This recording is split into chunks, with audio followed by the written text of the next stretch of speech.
اعوذ باللہ السمیع العلیم من الشیطان الرجیم بسم اللہ الرحمن الرحیم نحمده ونصلی علی نبیہ الکریم وآلہ الطیبین الطاہرین ولعنۃ اللہ علی اعدائہم اجمعین۔ بسم اللہ الرحمن الرحیم۔ قال اللہ سبحانہ وتعالی فی کتابہ الکریم والقرآن المجید وقولہ الحق۔ بسم اللہ الرحمن الرحیم۔ ان الدین عند اللہ الاسلام۔ السلام علیکم ورحمۃ اللہ وبرکاتہ۔ ناظرین، اصول دین کے حوالے سے ہمارے اس نئے سلسلے کا آغاز ہوا چاہتا ہے، اور اصول دین انسانی زندگی کے ان عوامر میں سے ہے کہ جس کے اوپر اگر توجہ نہ ہو تو فروع دین کی کوئی خاص اہمیت باقی نہیں رہ جاتی ہے۔ جس کتاب کے اوپر ہم تبصرہ کرنے جا رہے ہیں اصول دین کے لیے اور اصول دین کی اہمیت پر، خصوصاً نوجوانوں کے سوالات کے جوابات کو مد نظر رکھتے ہوئے کتاب تقریباً 30 برس قبل لکھی گئی، اور یہ اس کا 6واں ایڈیشن ہے۔ اس کے شروع کے 3 درس کا احاطہ آج ہم اس بحث میں کریں گے کہ جس میں اس بات پر روشنی ڈالی گئی ہے کہ دین کی چھان بین اور دین کی تلاش ہمیں کیوں کرنی ضروری ہے، کیونکہ اصول دین کے اوپر، خصوصاً دین کے اوپر جو لامذہب طبقہ ہے یا ایتھیسٹ لوگ ہیں، ان کی طرف سے جو سب سے بڑا اعتراض ہوتا ہے وہ یہ کہ دین در حقیقت آباء و اجداد کی پیروی کا نام ہے۔ ہم جس گھر میں پیدا ہوئے، ہم نے جس گھر میں جو دین دیکھا، ہم نے وہی اپنا لیا، اور کچھ حد تک یہ اعتراض درست بھی ہے۔ لہٰذا یہ سلسلہ اس بات پر رکھا گیا ہے کہ کم از کم اصول دین جسے ہم مانتے ہیں اسے کیوں مانتے ہیں وہ معلوم کر لیں، اور سب سے اہم بات یہ ہے کہ ہر انسان کے سوالات، خصوصاً عقلی سوالات، مختلف ہوتے ہیں۔ لہٰذا ایک بیس بنیاد بنانے کے لیے یہ سلسلہ شروع کیا گیا ہے۔ بقیہ آپ حضرات کے اپنے سوالات ہیں، آپ اپنے سوالات پوچھ سکتے ہیں، اور جو سوالات آپ کے اپنے دل کے اندر موجود ہیں دین کے حوالے سے، اصول دین کے حوالے سے، خداوند عالم کے حوالے سے، کائنات کے حوالے سے، وہ آپ آئندہ کلیئر کرتے رہیں گے۔ اس میں سب سے پہلے، اس کتاب میں جو سب سے پہلا درس دیا گیا کہ دین کی تلاش کیوں کرنی ہے۔ انسان بنیادی طور پر تلاش کرتا ہے، جستجو کرتا ہے، اور اس جستجو میں بھی انسان کمال پسند کرتا ہے۔ یعنی جو چیز انسان تلاش کرتا ہے اپنی زندگی میں، اول تو یہ چاہتا ہے کہ نئی نئی چیزیں تلاش کرے، اور نئی نئی چیزوں میں بھی انسان سب سے بہترین چیز تلاش کرتا ہے۔ اور یہی حال ہے کہ جب انسان دیکھتا ہے کہ بہت ساری چیزیں اس کی زندگی میں موجود ہیں جسے وہ سمجھ نہیں سکتا، پھر اس کا دماغ، اس کی عقل اسے اس بات پر مجبور کرتی ہے کہ وہ معلوم کرے کہ وہ جو چیزیں اسے نہیں معلوم ہے ان کا خالق کون ہے، اس کے پیچھے کیا علت ہے۔ دین کی تلاش کے سلسلے میں 2 چیزیں اور 2 دلائل جو دیے جاتے ہیں وہ بہت اہم ہیں۔ ایک تو یہ کہ ہم اتنی نعمتوں سے اپنی زندگی میں بہرہ مند ہو رہے ہیں، اور سب سے آسان ترین نعمت جو ہمارے سامنے ہے وہ ہمارا سانس لینا ہے۔ ہم سانس لیتے ہیں، کھاتے ہیں، پیتے ہیں، دنیا بھر کی نعمتوں سے فائدہ اٹھاتے ہیں۔ کیا ہمارے اوپر یہ واجب نہیں ہے کہ ہم اس کو تلاش کریں کہ جس نے ہمارے لیے ان نعمتوں کو آمادہ کیا ہے؟ ظاہر ہے ہم نے تو آمادہ نہیں کیا۔ تو شکر منعم ایک بڑی دلیل ہے دین کی تلاش کے وجہ کے لیے۔ دوسری دلیل ہے انسان کا خطرات سے محفوظ ہونا۔ خطرات سے محفوظ ہونا کیا ہوتا ہے؟ اگر آپ تاریخ ادیان کو اٹھا کر دیکھیں تو جب سے قافلہ انسانیت شروع ہوا ہے آج تک ہر دور میں دین، عقیدہ، جنت، جہنم، ماورائے دنیائے طبیعی ایک دنیا، یہ ساری چیزیں موجود رہی ہیں۔ تو کیا اس سے ہمیں یہ احساس نہیں ہوتا کہ اگر سارے اقطاع عالم میں، تمام ادوار میں، ہر ایک زمانے میں لوگ موجود رہے ہیں کہ جو اس طرح کا عقیدہ رکھتے تھے کہ مرنے کے بعد ایک اور دنیا ہے، جنت اور جہنم کا تصور ہے، اور ان چیزوں کو چھوڑ دیا جائے تو 1,24,000 انبیاء ہیں، وہ ہمارے نزدیک ہے، بقیہ کے نزدیک تو اور زیادہ ہیں۔ تو یہ جو لاکھوں نبیوں اور بزرگوں کا سلسلہ رکھا گیا ہے، کیا ایک ذرہ برابر بھی ہمیں اس بات کا شائبہ نہیں ہوتا کہ کہیں ان کی بات سچ نہ ہو جائے؟ ایک لمحے کے لیے فرض کر لیں کہ تمام ادیان جو بیان کیے گئے ہیں، جیسا کہ غیر لامذہب افراد کہتے ہیں کہ یہ صرف خیالی باتیں ہیں، 2-4 افراد نے بیٹھ کے بنا دیا، باقی لوگوں نے اس کو تسلیم کر لیا ڈر کی وجہ سے۔ کہا جاتا ہے کہ دین در حقیقت ڈر کا نام ہے، ڈرا کر آپ کو ایک بات منوا لی جاتی ہے۔ تو ہم یہ کہتے ہیں کہ کیا ہمیں نہیں ڈرنا چاہیے؟ ڈر کر بغیر سمجھے مان لینا ایک الگ بات ہے، لیکن اس ڈر کی وجہ سے تحقیق کر لینا یہ تو بالکل عقل کا تقاضا ہے ہم سے، کہ کہیں ایسا نہ ہو۔ ایک حدیث، بلکہ حدیث بھی نہیں بلکہ ایک واقعہ آپ غور فرمائے اس کے اوپر۔ امام رضا علیہ الصلوۃ والسلام کے غلام تھے محمد ابن عبداللہ، وہ کہتے ہیں کہ ایک شخص آیا مولا کے پاس جو دین اسلام یا مذہب اصلا نہیں مانتا تھا۔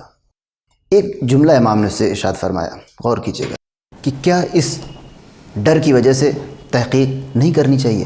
بلکہ ڈر کی وجہ سے مان لینا تو ایک نگیٹو بات ہے، لیکن ڈر کی وجہ سے انسان آ کر تحقیق کرنے لگے، یہ تو ایک بڑی اچھی بات ہے، کم از کم علمی مسئلہ تو ہے ہی ہے۔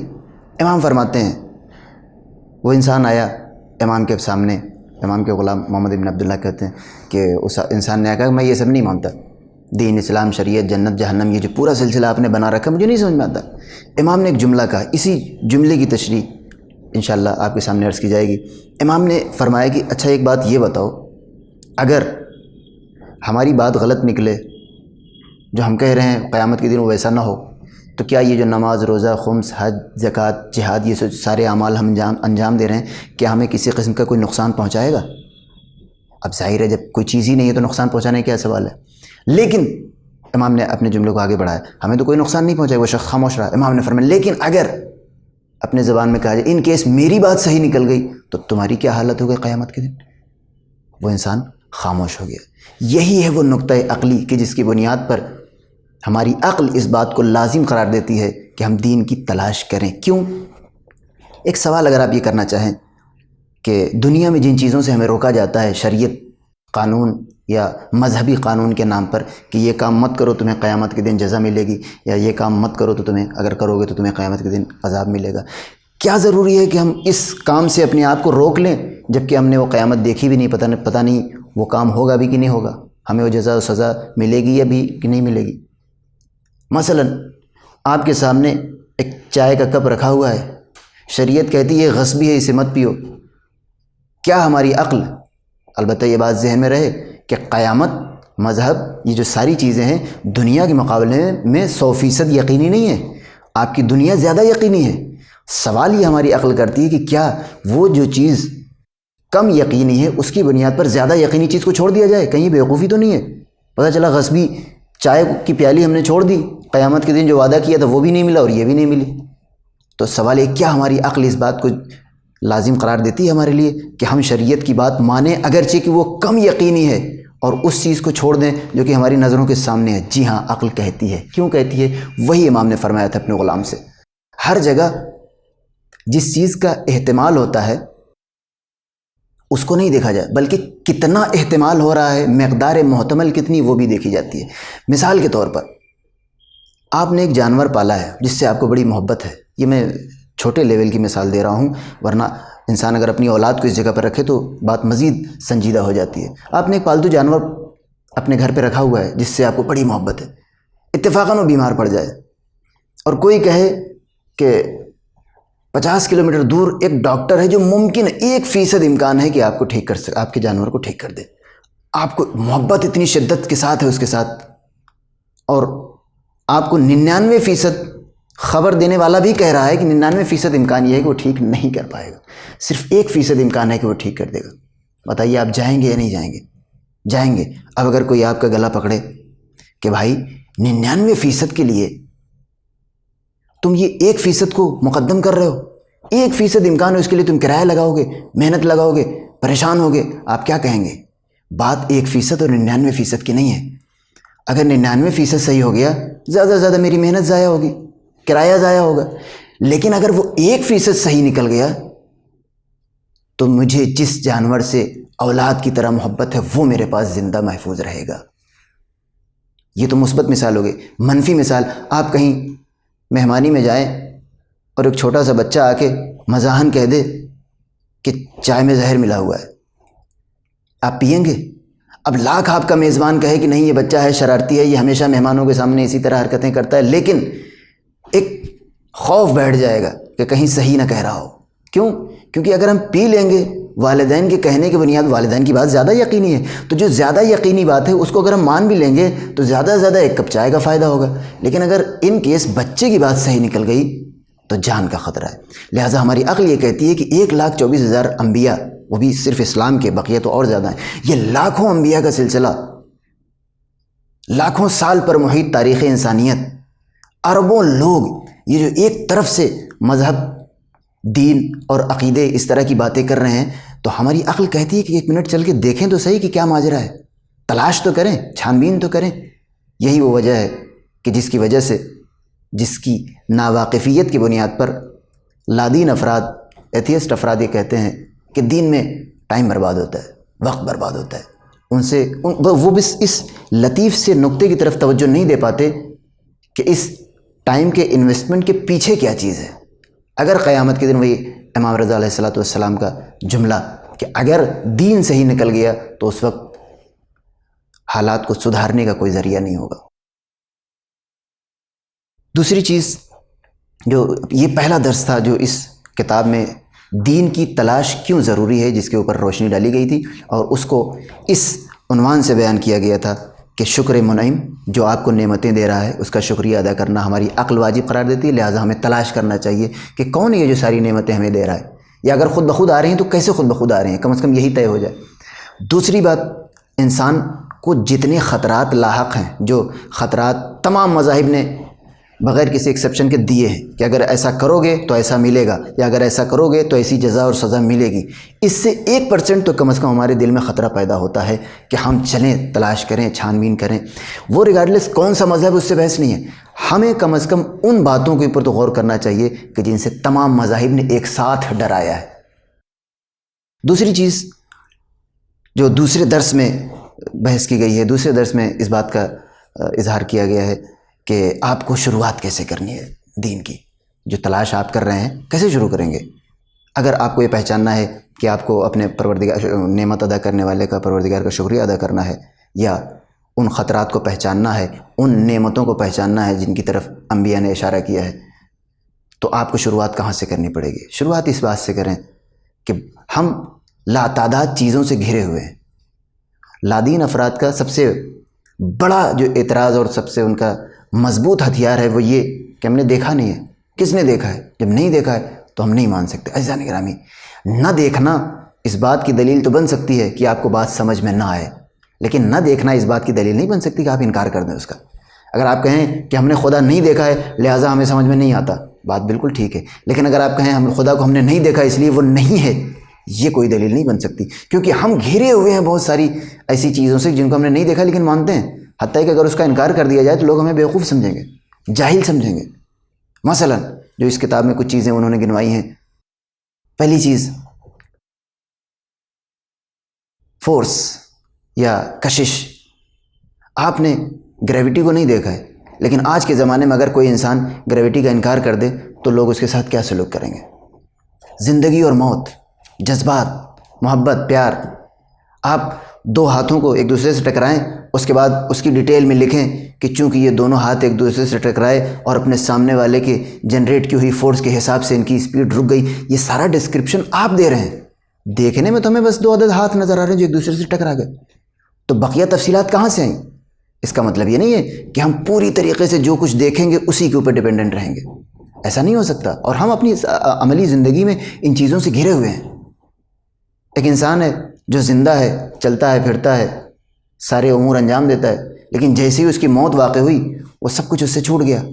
اب آپ کیا کہیں گے کہ چونکہ ہمیں اس کے اندر کوئی ظاہری تبدیلی نظر نہیں آتی لہٰذا ہم نہیں مانیں گے کہ یہ مر چکا ہے، ہم اس سے اسی طرح ہنسی مذاق کرتے رہیں گے جیسے کرتے رہیں گے، جیسے کرتے تھے، تو یہ بات کوئی ماننے والا نہیں ہے۔ تو شروعات ہم اس بات سے کریں کہ اگر ہم دین کی بہت ساری چیزیں نہیں جانتے ہیں یا ہمارے سینس میں نہیں آتی ہیں تو اس کا مطلب یہ نہیں ہے کہ ان کا انکار کر دیا جائے، بلکہ ان کے بارے میں غور اور فکر کی جائے۔ خدا نے اسی بات کی طرف اشارہ کیا ہے کہ ہم اپنی علامتیں تمہیں زمین اور آسمان میں بھی دکھائیں گے اور خود تمہارے اندر بھی دکھائیں گے۔ زمین اور آسمان میں مثالیں میں نے عرض کر دی، خود ہمارے اندر کیا کیا نشانیاں ہیں آپ ذرا غور فرمائیں۔ ایک فرانسیسی مصنف تھے، ڈاکٹر تھے، انہوں نے 1935 کے آس پاس ایک کتاب لکھی، مین دا ان نون، اس کا فرانسیسی نام اس کتاب میں ذکر ہے، وہ کچھ دوسرا ہے۔ اس میں انہوں نے لکھا کہ بایولوجی اپنی تمام قسموں کے باوجود بھی ابھی تک صرف انسان کے اندرونی جسم، وہ جسم کے اندر جو چیزیں موجود ہیں ان کی تفصیلات سے آگاہ نہیں ہو سکی ہے۔ وفی الآفاق، تو اپنی جگہ یہ انفس میں جو چیزیں ہیں ہم ابھی تک اس کو درک نہیں کر سکے ہیں، اور آج تک ابھی اس کو کسی نے کاؤنٹر نہیں کیا، مطلب ان کا نظریہ آج بھی چل رہا ہے، اتنی ترقی کے باوجود نہیں ہو سکا۔ انہوں نے اپنی اس کتاب میں لکھا، الیکس کیرل نے، کہ انسانی بدن میں تقریباً 35 ٹریلین یا 35 کھرب سیلز ہوتے ہیں۔ پروٹین کو ان سیلز تک جانا اور سیلز کے ذریعے دل اور جگر سے ہوتے ہوئے دوبارہ خون تک سیلز کا پہنچ جانا، یہ جو پروسیس ہے صرف اس کو دیکھ کے ہی انسان پریشان ہو جاتا ہے کہ یہ کس نے یہ سارا نظام بنا رکھا ہے۔ اور یہی وہ چیز ہے کہ جس کو اگلے درس میں جا کر بیان کیا گیا ہے کہ یہ نظم کہاں سے آیا۔ 2 دلیلیں جو سب سے زیادہ کائنات کے بارے میں دی جاتی ہیں کہ یہ جو کائنات ہے اس کا کوئی خلق کرنے والا ہے۔ شروعات اصول دین کی ابتدا توحید سے ہوتی ہے، یعنی ہم سے اوپر کوئی چیز ہے، ہم سے بلند کوئی چیز ہے، کوئی ایسی چیز ہے کہ جو ان تمام چیزوں کو کنٹرول کر رہی ہے۔ جب وہ ثابت ہوگا اس کے بعد بقیہ سارے امور پیش آئیں گے کہ وہ چیز کیسی ہے، اس کے خصوصیات کیا ہیں، اس کی صفات کیا ہیں۔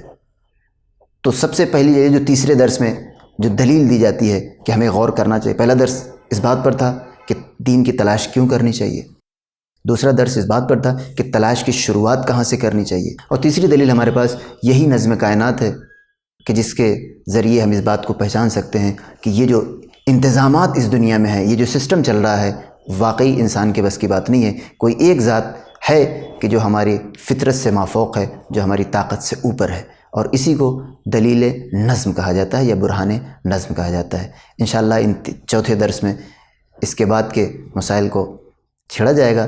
اس حد تک ان 3 دروس تک آپ سے التماس ہے کہ اپنے سوالات بھی جو آپ کے ذہن میں پیدا ہوتے ہیں کہ دین کے بارے میں تلاش کیوں کرنی چاہیے، دین کی تلاش کی شروعات کہاں سے کرنی چاہیے، اور دلیل نظم کیا چیز ہے، آپ ہم تک اپنے سوالات پہنچا سکتے ہیں۔ وآخر دعوانا ان الحمد للہ رب العالمین۔